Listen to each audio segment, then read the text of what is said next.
What is up, YouTube? How y'all doing? Yeah. Check it out without a doubt, man. I'm looking for the song. I haven't heard this one too much, man. Check this out right here, man. Let's hit this joint right here. Yeah.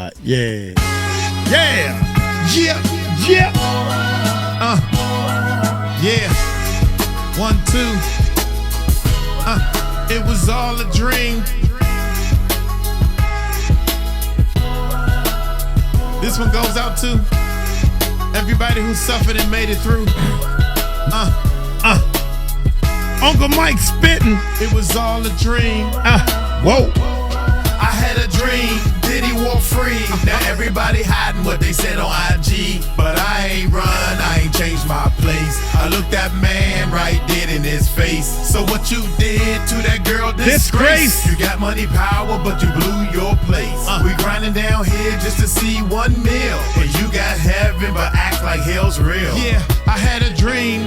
Courtroom full of tears. The verdict came down and the man got cleared. All the headlines faded like they never cared. And all the folks that spoke up, they disappeared. But still, private accounts, deleted posts. Even bloggers went ghost like they seen a ghost. But not me, I stood up, heart full of fear. I told them face to face, you can't lie here. That girl was crying. We all seen the tape, and you apologized like that would fix the hate. You had it all. Jets, fame, God's grace, but you played it like a game and spit in his face. I had a dream, Diddy walk free. Now everybody hiding what they said on IG. But I ain't run, I ain't changed my place. I looked that man right dead in his face. So what you did to that girl, disgrace. You got money, power, but you blew your place. We grinding down here just to see 1 meal. And you got heaven, but act like hell's real. Yeah, you got daughters, you got sons. What they gonna say when they learn what you did? Will they look away? We pray for baby love, but what about the rest? All this dirt, you left it on your family chest. You claimed you adopt her, gave the girl a home, but where she at now? Man, she all alone. Meanwhile, rumors fly and bodies burn and cars blow up while the world just turn. Parking Biggie, the streets still blame. You say you innocent, but you carry that flame. And what the court say? You're good, you're clear. We the court of the people, and we all right here. I had a dream, Diddy walk free. Now everybody hiding what they said on IG. But I ain't run, I ain't changed my place. I looked that man right dead in his face. So what you did to that girl, disgrace. You got money, power, but you blew your place. We grinding down here just to see 1 meal. And you got heaven, but act like hell's real. Oh my gracious. I had a dream. Diddy was set free. Now everybody hiding what they said on IG. Good God Almighty, baby. When that hook came to me, man, I ran down here like 2, 3 o'clock in the morning, man, and turned everything on and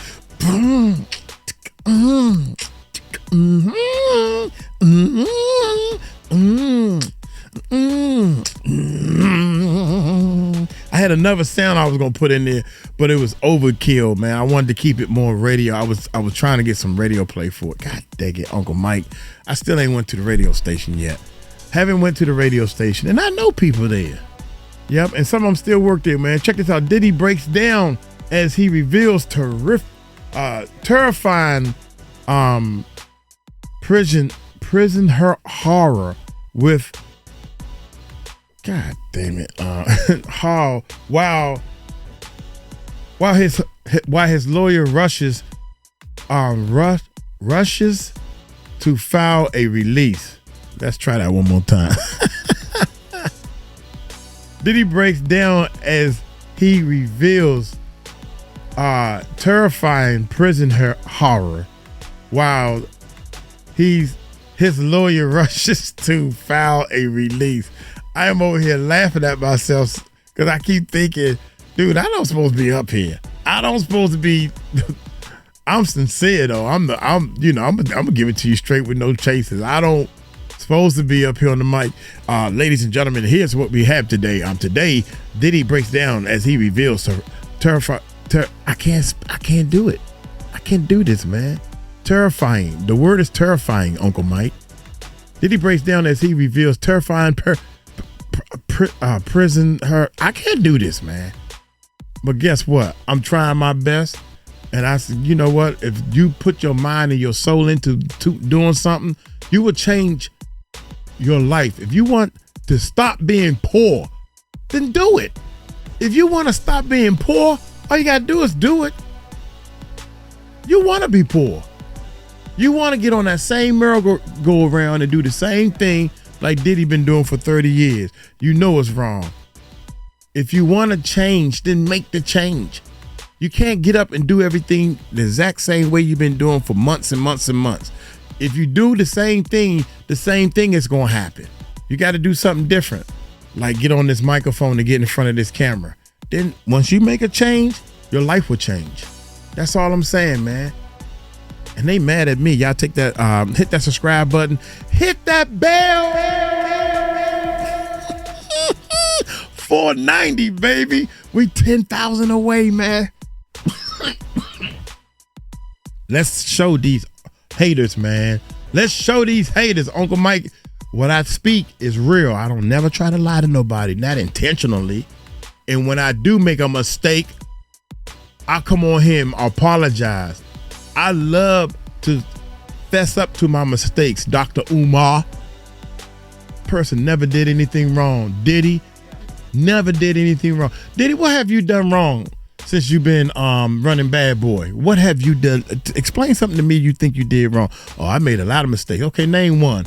Like beating up Cassie in that hotel room. Sean Diddy Combs has just filed a brand new bid to get out of jail before his sentencing in a few months. From arguing he shouldn't be locked up for his swinger lifestyle, to highlighting the atrocious conditions at the MDC, to addressing allegations of violence, he is fighting for his life. Diddy's world has officially collapsed. The man who wants to find the very image of luxury, power, and untouchable celebrity status now sits behind cold, rusted bars, trading champagne flutes for paper cups, designer suits for orange jumpsuits. Be released from jail. I know I've asked that question before so many different times here on Sidebar, but we have right now a brand new request from his legal team, a brand new filing from his defense team arguing for why he should be released now after that monumental verdict in his criminal case several weeks ago. The circumstances have changed, and I will tell you what, we did an interview a few weeks back that kind of previewed why and how Combs could be released. It was a bail bondsman that is apparently working with Diddy's team behind the scenes. I'm going to get to that a little bit later, but what I want to talk about right now is this latest letter from the defense to the judge overseeing this case, Judge Arun Subramanian. Remember, this comes after a jury of Combs' peers found him not guilty of racketeering conspiracy, not guilty of 2 counts of sex trafficking, but they did convict him of 2 counts of transportation to engage in prostitution. He's set to be sentenced on October 3rd. Technically, he could face up to 10 years in prison on each charge. Highly unlikely. Think maybe you might be looking at somewhere to 2 to 5 years potentially. But he could also get time served and be released, although that also seems unlikely. I'll talk about that a little bit later too. But initially, after the verdict, right after the verdict, his defense team petitioned the court that he should be released. He was just acquitted of some very serious charges. The judge denied it. The judge denied Combs bail once again. And remember, this comes after he was rejected bail multiple times since he was arrested back in September of 2024, highlighting the severity of the charges, the violence, and so forth. But now, this is different. The best vitamin for sciatic nerve pain will absolutely show. Oh, man. God dang it, man. We're on the wrong channel. Got to be more careful. Look at this. Hey, for those who think they know the law, for those who think that they are so smart, right? Let me break something down to y'all. Uncle Mike with the criminal justice degree. It's just an associate degree, but it just proves that I stayed in school long enough to start studying the law. And the law states this, dummies. Oh, he should be out. He beat the other 3 charges. Okay, think about it. This is your world. You run in jails and everything. If you found guilty, you should go to jail, right? Sentence or whatever the case may be. Here's the problem. He was found guilty on 2 charges. Why should he go home? Think about that. You are guilty. Both of these charges 10 years. Both of these charges have up to 10 years, 20 years, whatever. Both of these charges, you can serve time. Why would they let him go home? Because he's found guilty on 2 charges. Why should he go home? I don't understand that part. Does that make sense? Why? I mean, you was found guilty, man. You great go to jail. So why should we send you home? You're going to jail. You might as well stay here and start doing your time. Now, how much time you gonna get? We don't know yet because we gotta have another stupid court system. Stupid ass court system. Wham! You was found guilty. Here's your sentence. Gone home. Bye. Stop wasting the tax people money, man. I'm sorry. I was supposed to be changing. I gotta change the thing, man. Wait a bit. 210. Oh my God, y'all. I'm sorry, y'all. I get a little too carried away over this stuff, especially when it's bullshit. She said that. She responded. Bullshit. This is a lifestyle, one that both Miss Ventura and Jane. Bullshit. Why this is way down here? Okay, let's go back to 2. Oh man, I don't know where we at. Let's go.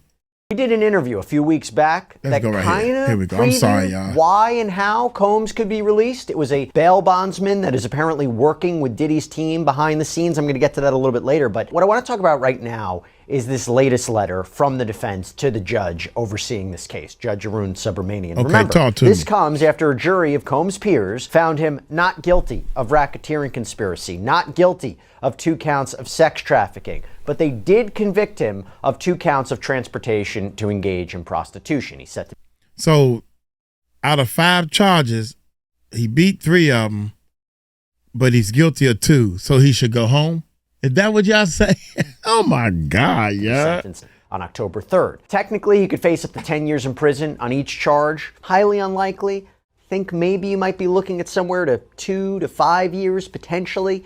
But he could also get time served and be released, although that also seems unlikely. I'll talk about that a little bit later too. But initially, right after the verdict, his defense team petitioned the court that he should be released. He was just acquitted of some very serious charges. The judge denied it. The judge denied Combs bail once again. And remember, this comes after he was rejected bail multiple times since he was arrested back in September of 2024, highlighting the severity of the charges, the violence, and so forth. But now, this is different. Now, what is the defense arguing?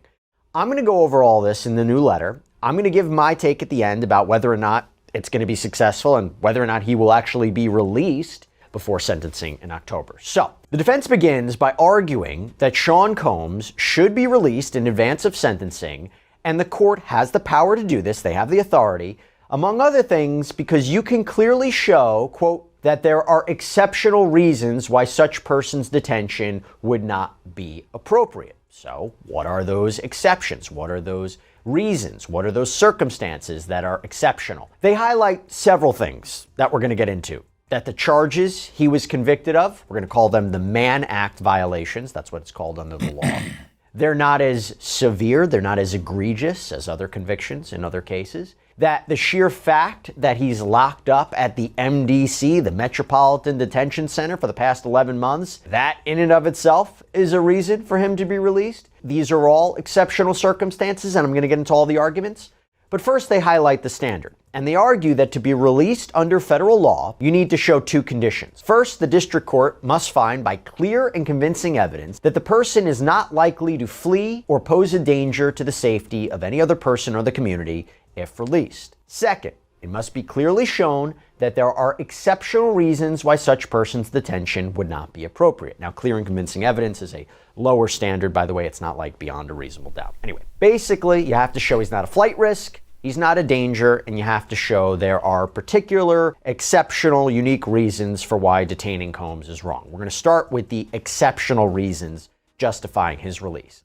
Like being found guilty on 2 counts, so he got another reason to run. And they begin by trying to define, well, what exactly is exceptional circumstances? What does that mean? And they argue that case law suggests a court has a lot of discretion to determine whether a particular set of circumstances qualifies as. And boardroom meetings for hostile stares across a prison yard.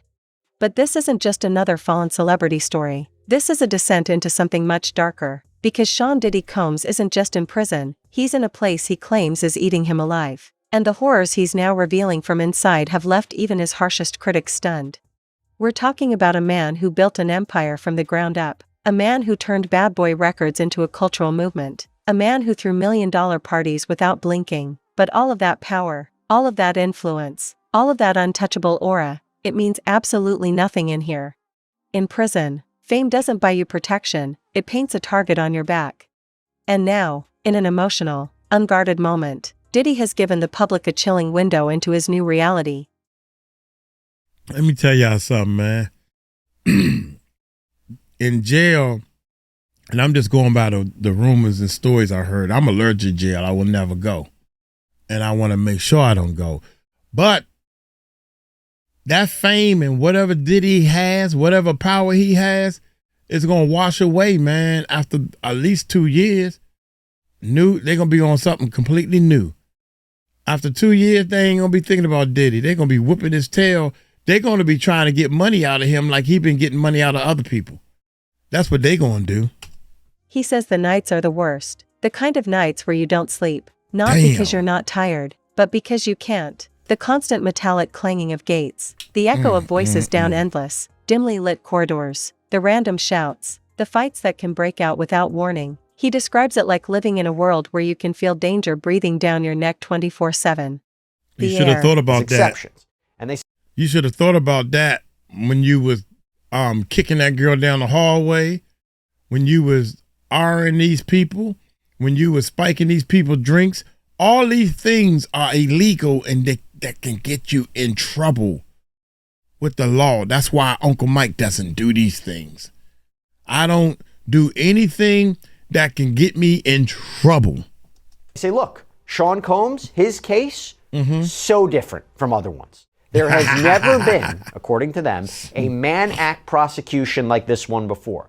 And this is how they lay it out. Quote, there has literally never been a case like this one, where a person and his girlfriend arrange for adult men to have consensual sexual relations with the adult long-term girlfriend as part of a demonstrated swingers lifestyle and has been prosecuted and incarcerated under the Mann Act. Combs and two of his longtime girlfriends had a private, intimate life that is not uncommon today. They're talking about Jane and Cassie Ventura. Quote, it may not have been common on June 25th, 1910, when the Mann Act, or as it was originally called, the White Slave Traffic Act, was passed, but attitudes about sex and morality have come a long way in the last 115 years.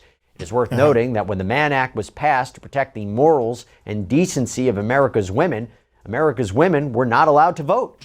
As noted below, perhaps due to the troubling background of this statute, whose history is rich with both racism and misogyny, the Department of Justice has limited its application to those people profiting financially from the business of prostitution and not using it to prosecute consensual adults for their own lifestyles. By the way, we covered this on a previous sidebar. The defense made an argument months ago to have these charges thrown out, called it basically racially motivated. That it was strange that it was being used against a successful black man at threesomes. Miss Ventura consistently expressed interest and enthusiasm in her intimate life with Combs. So why, let me ask you something, why y'all haven't paid any attention to this Mann Act and how long ago and what it's about and everything? This is a law that's on the book. You never paid no attention to it until Diddy's getting in trouble with it. What about 2 or 3 years ago before all this happened? Or 5 years ago before all this happened? Nobody paid attention to it. It's on the books. Now y'all trying to address it saying that it's an old law and we shouldn't be paying attention to it. That's bull, man. Bush. Including what they called freak-offs. Jane and Sean Combs had threesomes too. When Jane and Combs watched pornography together, Jane testified that she contacted 2 different porn stars and invited them to join her and Mr. Combs. Both Miss Ventura and Jane testified that very often they would see the same men over and over again for years. In July of 2024, Jane testified, for instance, that she suggested to Mr. Combs that they call Paul. Jane explained that she told Combs she, quote, missed Paul. When asked why she said that, she responded, because I did. This was a lifestyle, one that both Miss Ventura and Jane chose, one they all, as grown adults, had a right to choose. Like many aspects of sex and intimacy, it was not without its complications, its bouts of jealousy, and at times, its frustrations. But that is a hallmark of any serious romantic relationship, and that is what these were, serious, long-term romantic relationships. By the way, not surprising they're really focusing on this because, again, he was acquitted of sex trafficking. They highlight how the jury didn't find sex trafficking of Jane or Cassie, that it didn't occur. There was no force, fraud, or coercion that was used to induce these women to engage in commercial sex acts. So he should go home. Transportation to engage in prostitution, what he was convicted of, the prosecution didn't have to prove that violence was used or that fraud was used or threats were used. It was just, did you transport these women and men for the purposes of sex work, commercial sex acts? And so he should go home. Convicted him of that. And they highlight all the jury found was that there was prostitution, payment of porn stars and escorts. He says, is thick, stale, sour, suffocating, the smell of sweat and metal mixing together, clinging to your clothes and skin no matter how many showers you take. And the food? If you can even call it that, it's cold, bland, and barely enough to keep you going. He claims the portions are so small, he's lost weight faster than he ever thought possible. But So those are just the physical details. What really haunts him are the eyes. Diddy says he can feel them on him every second of the day, not just from inmates, but from guards, staring, studying, waiting. Some look at him like a trophy, others like prey. He knows that his celebrity status changes the rules here. He's not just another inmate, he's an opportunity, and opportunities in prison can be dangerous. Within his So first he should week, go home. he says tensions escalated. Someone tested him, cornered him, made threats. It didn't turn violent, but it was close enough that the administration decided to move him. That was when he learned something the hard way. In here, you don't get second chances. A wrong word, a wrong look, and you could find yourself in the middle of some. And they highlight that he is a swinger, or under the Mann Act, a John. And they argue he doesn't deserve to be locked up for this. Quote, So he should Sean go home. Combs should not be in jail. He been found guilty, so he should go home because of the jails is messed up, the food is messed up. What kind of food did you thought was in jail? Have you think about this stuff before you commit a crime? Because I do. I think about all this stuff. I think about how my family members will be so embarrassed. Everybody who followed me, 490,000 subscribers. You mean Uncle Mike went to jail? I just knew he was. You can't depend on anybody these days. You can depend on me. Cause I'm ready, man. I'm more than ready. I ain't gonna rush it, but I'm ready. My father tells me I cannot. I'm sorry, man. I'm sorry. I cannot do wrong. I don't want to do wrong. And I'm trying to help people, man. I'm Jail just trying for to this help. conduct. I'm In trying to fact, help you. He may be the only person currently in a United States jail for being any sort of John, and certainly the only person in jail for hiring adult male escorts for him and his girlfriend when he did not even have sex with the escort himself. Over the last 75 years, the White Slave Traffic Act has been limited to defendants who cause interstate travel for financial gain through the business of prostitution. That Sean Combs remains in jail for being convicted of being a customer of consensual adult sex services makes this case truly exceptional. Not only is prosecuting the users of adult prostitution services inconsistent with the Mann Act, it's inconsistent with the prosecution policies of the district attorneys of Manhattan and the city attorney of Los Angeles, California, two of the three locations where this prostitution allegedly took place. In addition, Mr. Combs is incarcerated while everyone else involved in this identical conduct, his girlfriends, the cowboys, the agency leaders, the porn stars, and others, walk free, as they should. If there was ever a fact pattern that was exceptional under the Mann Act, it is this one.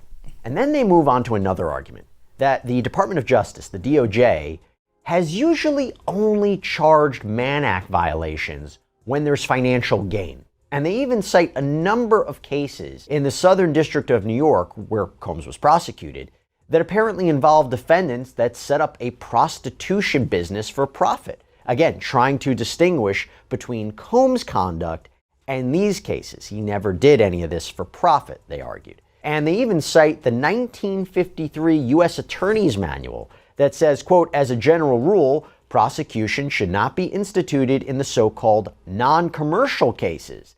And they claim the Department of Justice manual today, quote, makes clear that the prosecution of customers involved in an 18 U.S.C. 2421 offense, like Mr. Combs here, is now limited to prosecuting those who engage in commercial sex with victims of sex trafficking, in addition to those who otherwise perpetrate or facilitate human trafficking offenses. And in the absence of any sex trafficking charge, however, it is clear that the standalone Mann Act counts never would have been prosecuted. That seems true. I think you ask any legal expert, they will say if all the government had against Sean Combs was the transportation to engage in prostitution charges, just the prostitution charges, they probably wouldn't have gone after him. They coupled it with racketeering and they coupled it with sex trafficking. I agree with that. I don't think that they would have gone after him just for that. Anyway, the defense highlights how modern day prosecutions of Johns is really when you're talking about exploiting vulnerable foreigners who don't speak English well, which again is not the case here. And they highlight how the only potentially comparable case in New York is where you had a retired police officer and a former judge who apparently hired women to have sex with a male fraternal group called the Jesters. But Combs' attorneys say, while there was no profit there, there's no profit here, there was sex trafficking of those prostitutes. That's what's different. Again, Combs was acquitted of sex trafficking in this case. And here's the main point, quote, something you can't walk away from. And then came the breaking point. During a recent court appearance, Diddy, who has always prided himself on keeping control, finally cracked. His voice wavered, his words stumbled, and for the first time, he stopped pretending everything was fine. He admitted to feeling unsafe, to feeling trapped, to feeling like every day inside is another step closer to losing himself entirely. It was raw, it was vulnerable, it was the side of Diddy the public has never seen. And his legal team wasted no time turning that emotion into action. His lawyer immediately filed a motion for release, arguing that the conditions he's facing are not only harmful, but potentially life-threatening. They painted a picture of a facility overcrowded, undersupervised, and hostile towards someone with Diddy's profile. The filing was aggressive. It didn't just focus on his comfort, it focused on survival, on the fact that, according to his team, Diddy is at an elevated risk of attack because of who he is. The document described the prison as we liked where we were, so that was basically the decision. Now, the big news, some of the big news, a lot of big news came out after the trial, was the firing of Maureen Comey, the lead prosecutor in this case. Now, there's obviously a political angle to it. There are comments that she has made, but I have to ask, you going head to head against her for so many weeks, months and before that, the firing of her, what did you make of that? I think it was unfortunate. She's a very well-respected prosecutor. We had good sort of professional relationships with her during the course of the trial. And, I don't really think it had anything to do with the trial, but I can't really say anything beyond that. It just, sure. Yeah. Okay, that's fair enough. Let's talk about something we can get into quite a bit. Let's talk bail. Okay, so we did a previous sidebar breaking down the defense's renewed motion for release, several arguments for why Sean Combs should be released on bail pending sentencing, acquitted of the most serious charges. There's no comparable case of someone who is convicted of the Mann Act alone and not engaging in sex trafficking or a prostitution for financial gain, and they would be locked up like this. Talked about the issues plaguing the MDC, how it is dangerous, how he's not a risk of flight, not a danger to the community. But do you think Judge Arun Subramanian is going to be persuaded by your letter, by your motion, because obviously he specifically highlighted after the verdict your client's violence, how the defense asserted at trial that Combs was violent. Do you think he's going to have a change of opinion now based upon the legal papers? Well, I think we certainly hope so. And, as we pointed out in the papers, the unfortunate violence that occurred was mostly a really long time ago, other than the one incident in June that Jane testified to, which was kind of unusual. They had been together for 3 years. There had been no violence, and she essentially started the fight. I'm not excusing anything, but it was kind of a one-off. And I think the government really hadn't put in any evidence of any recent violence. The Intercontinental video, remember, that was almost 10 years ago. He broke up with Cassie in 2018. And in our reply papers yesterday, we submitted a letter from Gina Hyun, who was one of the alleged victims, a different ex-girlfriend.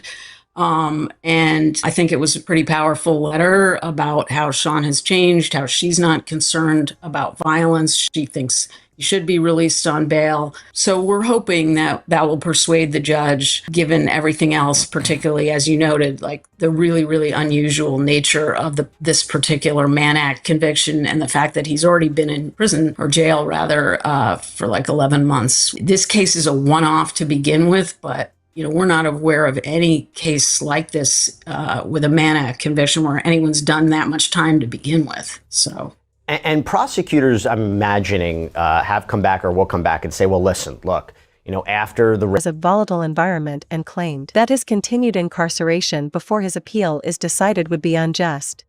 Behind closed doors, sources say his team is pulling every string they can find: political contacts, industry allies, people who owe favors. They're trying to turn this into a high-pressure situation for the court, forcing a decision sooner rather than later. But here's the problem: the judge might not care. In fact, some legal analysts believe that because of Diddy's fame, the court may be even less inclined to grant him leniency, that this is a statement case, an opportunity to show the public that celebrity status doesn't equal immunity. And while the lawyers work in the background, Diddy is left inside, trying to navigate a world that operates on a completely different set of rules. He's admitted to changing his behavior drastically, keeping his head down, avoiding unnecessary conversations, never lingering in common areas longer than necessary. He's eating less, sleeping less, and says that the constant tension is starting to wear on his mental health. Some nights, he says, he just stares at the ceiling, counting the seconds until morning. But when morning comes, it's not relief he feels, it's exhaustion, because in here, days don't bring change, they just bring more of the same.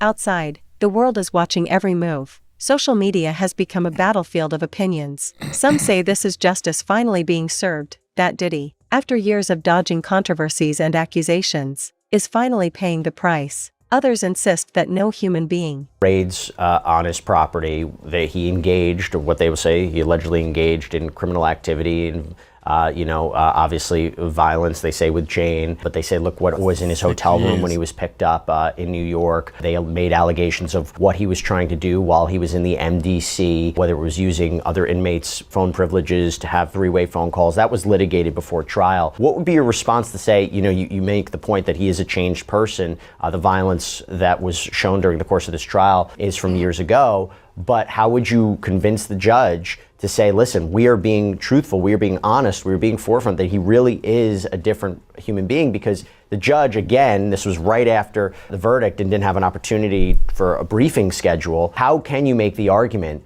that he is different and that he should be trusted? Well, I mean, I think, the point you mentioned about the arrest, I mean, unfortunately, Sean has struggled with drug addiction for a long time. And I think one of the good things and positive things is that has come out of his incarceration. It's given him an opportunity, to rehabilitate. He's committed to continuing that. He's committed to a long-term program of therapy and helping with the domestic violence problem that he's had in the past. So, at a certain point, you have to just maybe it is a leap of faith, but you have to just give a person another chance. And he really is committed to change and to there being a new chapter of service on his part. So, I think we have to hope that the judge will agree with that. And I think we've made a strong case for that.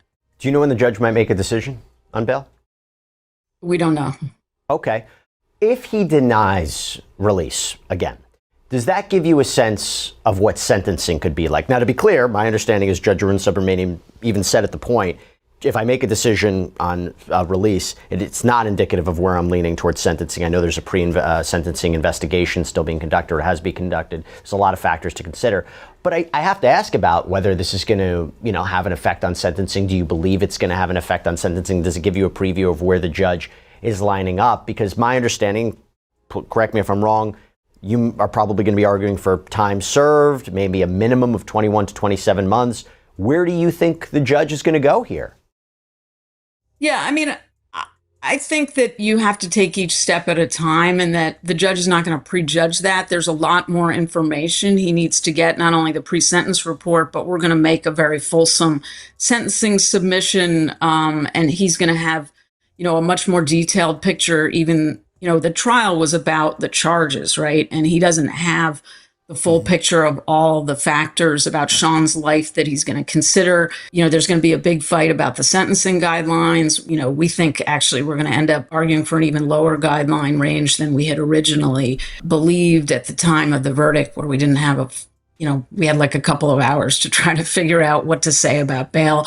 So, I hope the judge will grant bail, but I feel confident that even if he doesn't, it doesn't necessarily mean he's not going to sentence Sean to time served. He's going to take everything into account when he gets all the submissions and, guilty or not, should have to live under the conditions he's describing. The divide is deep. Live streams are breaking down every statement. YouTube commentators are picking apart his words, frame by frame, trying to decide if he's exaggerating for sympathy or genuinely living through hell. And what about all the rest of the inmates? He shouldn't have to live this way, but all the other inmates have to stay and live that way. I don't understand. Hey, what's good for the goose is good for the gander, or whatever that saying is. And, of course, the conspiracy theories are already spiraling. Some people are convinced that there's more going on, that Diddy's suffering isn't just the result of prison life, but that someone powerful wants him silenced. That his downfall is part of a bigger game being played behind the scenes in the entertainment industry. Whether you believe that or not, one thing is undeniable: the man who once seemed larger than life is now living a life smaller than he ever could have imagined. The bright lights, the roaring crowds, the endless parties, gone, replaced by concrete walls, steel bars, and the sound of keys jingling on the belt of a guard who couldn't care less about who you used to be.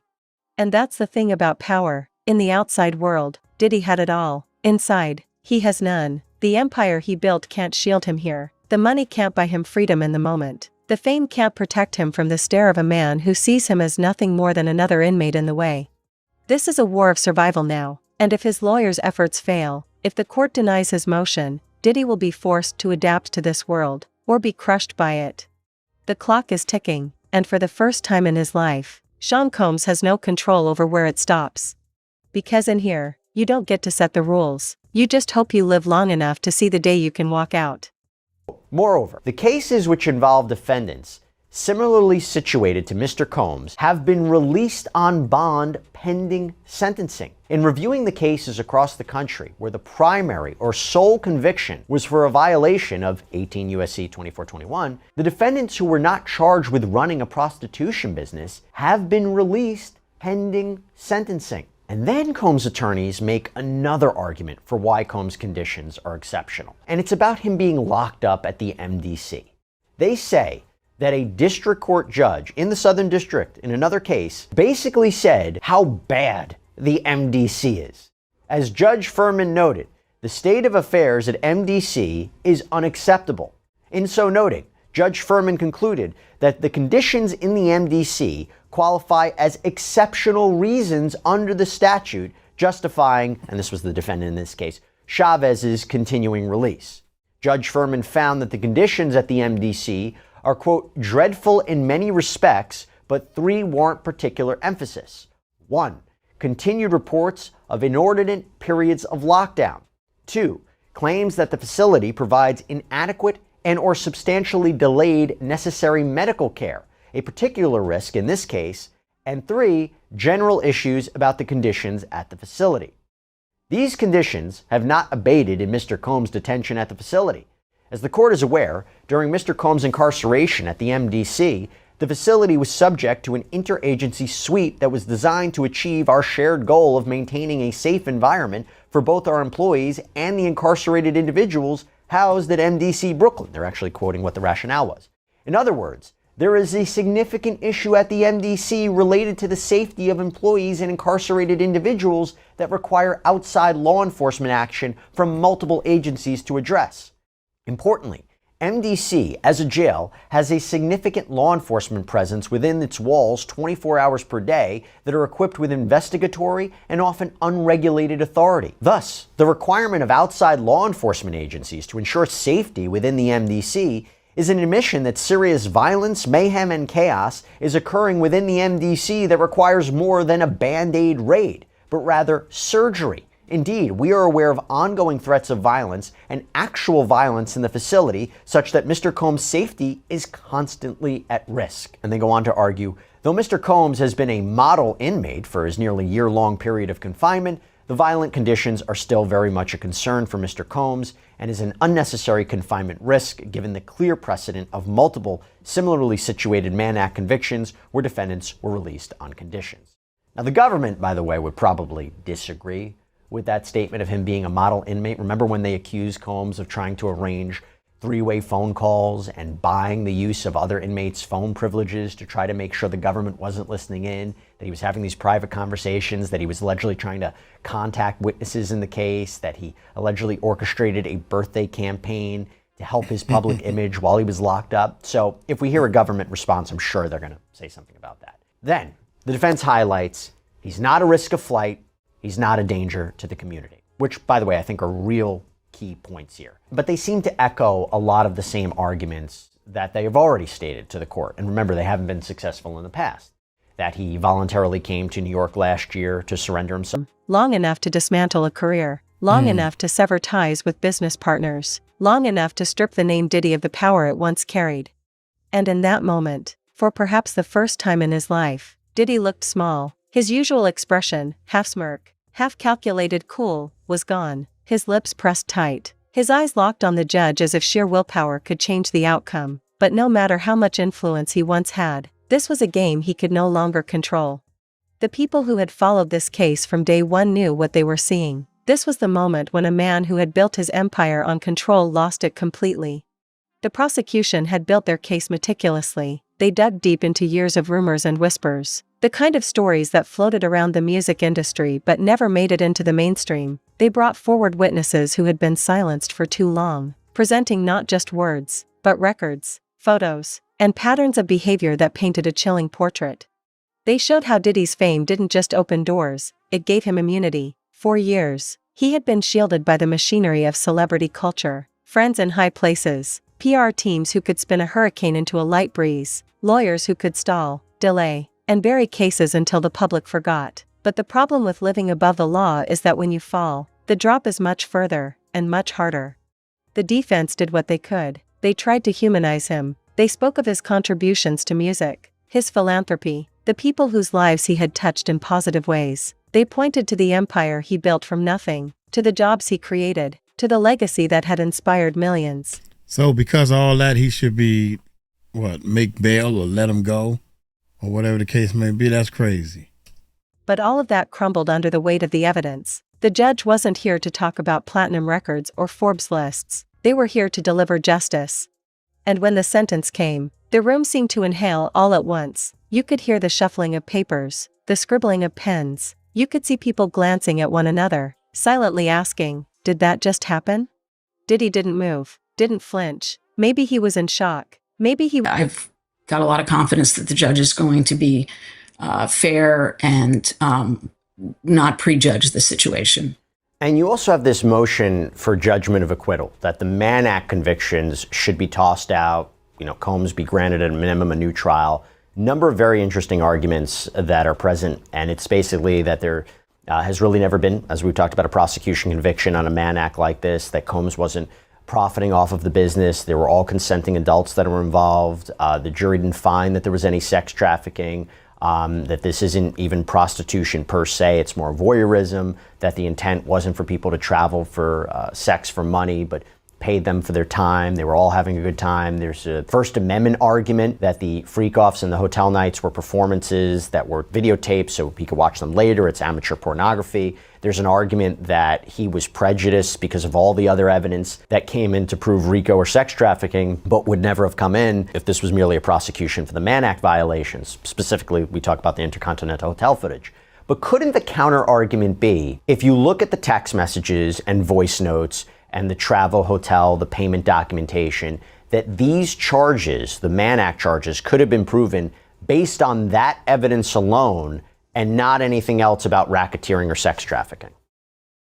Well, I think that goes, I don't agree with that. I think that, as we argued in the papers, the government didn't really show that the purpose of the travel was to have sex for money, and that in fact all the testimony and a lot of the other evidence showed that the men were being paid for their time. But even if we were wrong about that one, we have a number of the other arguments that you mentioned that really aren't undermined by those records. So for instance, one of our main arguments is that this statute, which used to be called the White Slave Traffic Act, it has this long history, but even with this long history, it's never been applied to a case like this. The term prostitution in a lot of states doesn't include this conduct, even if someone's being paid. If the person making the payment is paying essentially to observe other people having sex, that's not prostitution. So we've got the First Amendment argument, as you mentioned, and the new trial argument. So all of those arguments, I think, are independent of, the issue you raised, which, so we think we have a really strong motion. And so we're hoping the judge will agree. We'll see. So just to be clear, I'll list out a couple of things that stood out to me when we were watching the trial. There was apparently this voice message that was played from Combs to Paul, right, one of the purported sex workers. Hit me up when you close. There was a voice message. Hey Jess, I need to get him from Atlanta to here. Let me know. Hit me up. There was a message from, I think, Combs to Christina Corum, can security bring me 5,000? There was another audio message to Jane, I sent you 15K, baby girl. There was another one to Frank Rodriguez. Frank, make sure that room is set up right. So in other words, you could look at this and say, and the argument is, even despite all that, it's paying people for their time. It's setting up, let's say, amateur pornography. What makes this not? Was trying to process the fact that this time, there would be no fixers to make it all go away. No well-placed phone calls to get the charges dropped. No last-minute settlements to avoid a headline. This was different. This was final.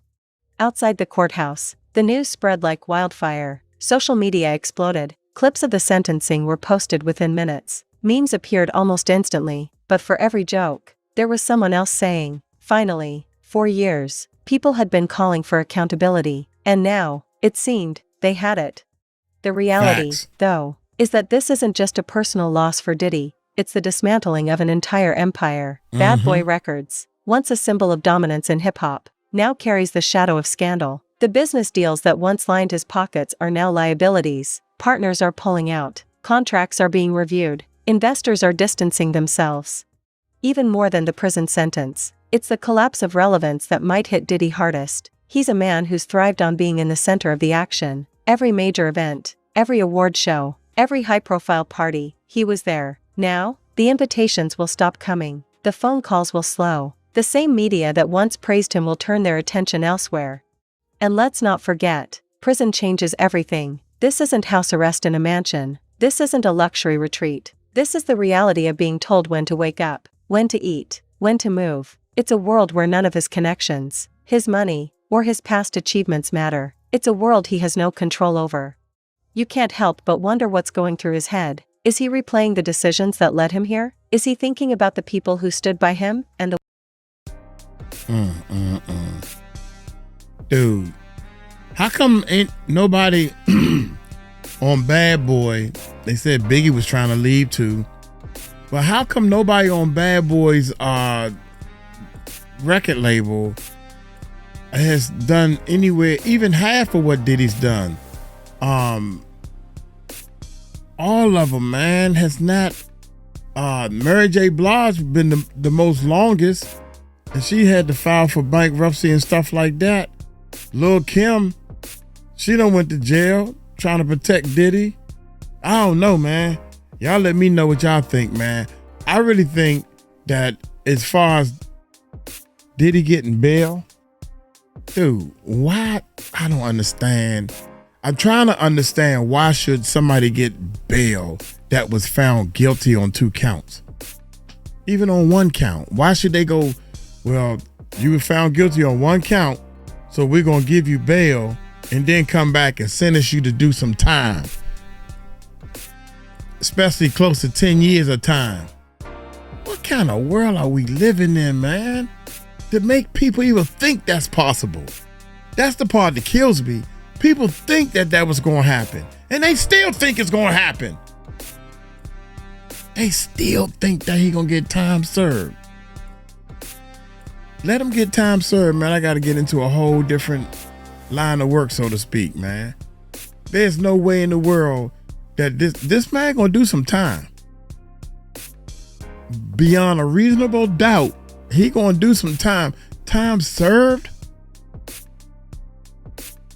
For all this stuff and all these, he got all these cases waiting on him.